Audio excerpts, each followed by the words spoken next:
Absolutely no fuel. Cuba hit by blackouts. Protests amid power outages. Cuba has been hit by worsening power outages after the island's communist government said fuel reserves had run out, as rare protests erupted in neighborhoods around the capital, Havana. Large parts of eastern Cuba were plunged into darkness on Thursday in the latest round of nationwide electricity shutdowns, while demonstrations over the blackouts broke out in western areas near Havana. "We have absolutely no fuel, oil, and absolutely no diesel," Energy Minister Vicente O Levy said during a late Wednesday news conference. "The only thing we have is gas from our own wells, whose production has increased, and domestic crude oil, whose production is also rising," he said, adding that Cuba was struggling to secure fuel imports. "The situation is very tense. The impact of the blockade is causing us significant harm, and we're still not receiving fuel," he added. The island, home to about 10 million people, is relying on limited domestic fuel production and solar energy to keep parts of the grid operating, but the electrical system has become increasingly fragile. Cuban President Miguel Díaz-Canel blamed the worsening crisis on U.S. sanctions. "The situation of the national electric system has become particularly tense in recent days," Díaz-Canel said in a statement on Wednesday, saying that the country was expected to face a deficit of more than 2,000 megawatts during the evening's peak demand hours.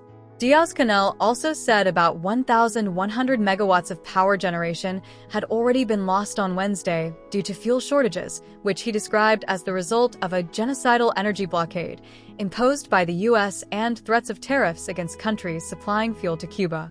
A resident of San Miguel del Padrón, a neighborhood on the outskirts of Havana, told the AFP news agency that people had protested the power cuts by banging pots and pans on Wednesday evening. Several other similar small protests were held in neighborhoods across the capital to express widespread frustration, according to accounts gathered by AFP. "Turn on the lights," shouted residents in Playa, a district in the western part of the capital. The island's energy crisis worsened in January after the United States tightened restrictions on fuel shipments to Cuba, which officials in Havana describe as an oil blockade.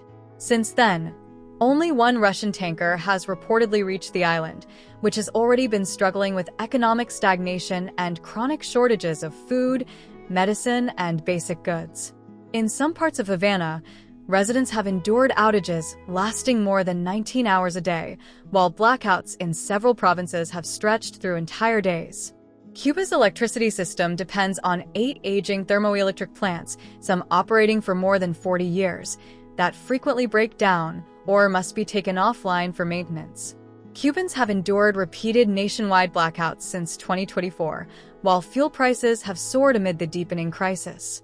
U.S. Secretary of State Marco Rubio renewed an offer of $100 million in aid for Cuba, on the condition that the assistance be distributed through the Catholic Church rather than the Cuban government.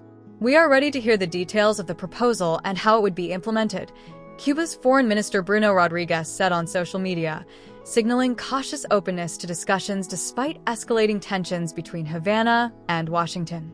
U.S. President Donald Trump, who has intensified pressure on Havana this year, has also suggested that Cuba could eventually become the next target of U.S. efforts to force political change on the island.